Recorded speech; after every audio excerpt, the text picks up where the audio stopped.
Good morning, traders. Today is Wednesday the 12th already of January 2011.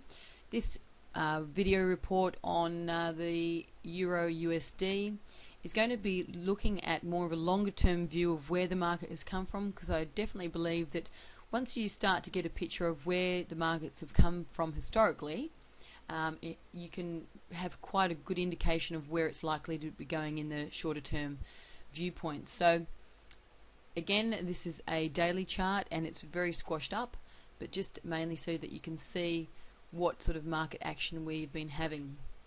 Now, I have mentioned in the Aussie dollar video that I do cycle analysis, and I'm going to have to keep these videos quite short because I need to keep them under 10 minutes, so I'm trying to cover quite a bit within a 10-minute time frame. On the chart here you can see I have got a cycle zone.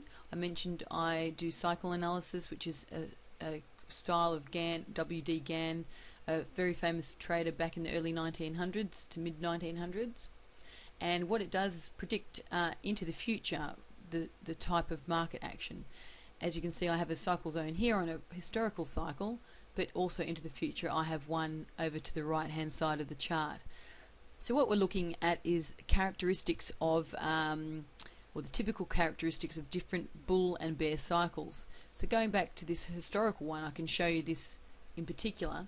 This is a longer term 34-month cycle, and if I put the midpoint on there, we can easily see that from the beginning over here in October 2005, the market has been continuously making higher highs, higher lows, past the midpoint, which is in the middle here, and making a cycle high in the top, in the right hand side of the cycle length, and then dumping down to make a low within our time band here, which is the cycle zone.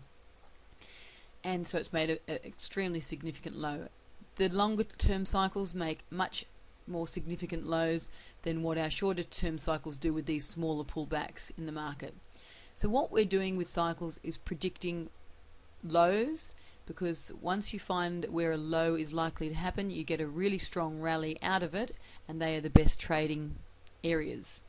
So what we're now wanting to do is look at our current 34-month cycle, which is starting here from October 2008, where it has moved upward. It has found resistance there and fallen down. I'm just going to put the midpoint on this zone as well.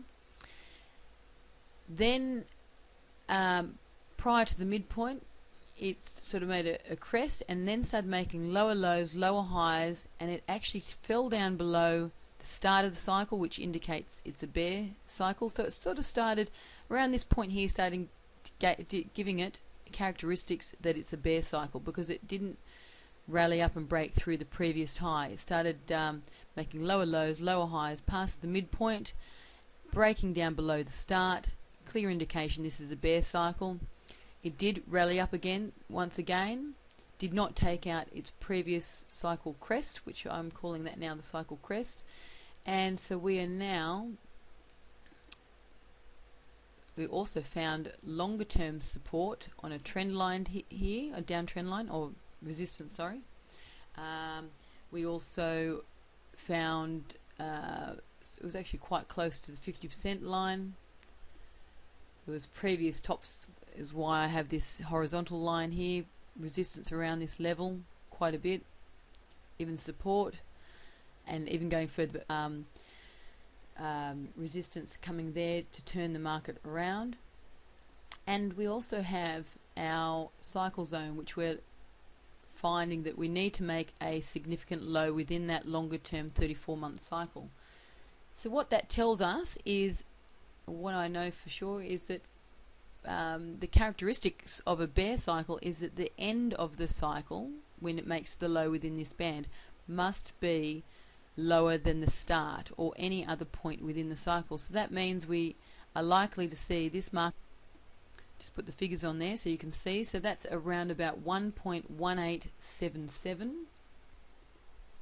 So from where the current market action is at the moment, that is around about 1,100 100 points that we have for the market to fall. So that's quite a nice short trade on that, if we can get in and stay in without being either stopped out by market fluctuations, etc. So currently private clients are now in with the link to the multi-terminal, are actually in on this short trade. So we're looking forward to some nice profits here if this cycle does continue to unfold the way it should. If you're interested in the private client multi-trading, please visit our website www.unearthfinancial.com.au. But just before I sign off on this report, I just wanted to bring your attention a little bit more to the shorter term trading on this currency pair, on the euro. Is that looking at the previous trading cycles, this market has a 16-week trading cycle, where the market, this one here, that was a one trading cycle, it rallied up, fell short. This cycle was contracted due to the longer term cycles coming due, but it did meet its price target, reversing exactly off the 50% retracement level, rallying up again, falling down. It did the same, it met its price target here on the 50 there, and then it dropped down a little lower. Sorry, that audio distorted there for a little bit. It dropped a little lower into the longer term cycle retracement, where it's rallied up, gone sideways over the December period. Now it's dropped down, fallen below the previous low. I do expect this market to keep falling, although we may see, you know, some short bursts up and before it goes down. So it's a matter of trying to get into this market and staying in without getting our stops too close, because otherwise, if you get the stops too close, you fall victim of getting stopped out unnecessarily with just normal market fluctuations. So it's trying to hang in there and get in there for the long ride and get some great profits on this trade. All right, over and out for now on the euro. Have a great day. Bye for now.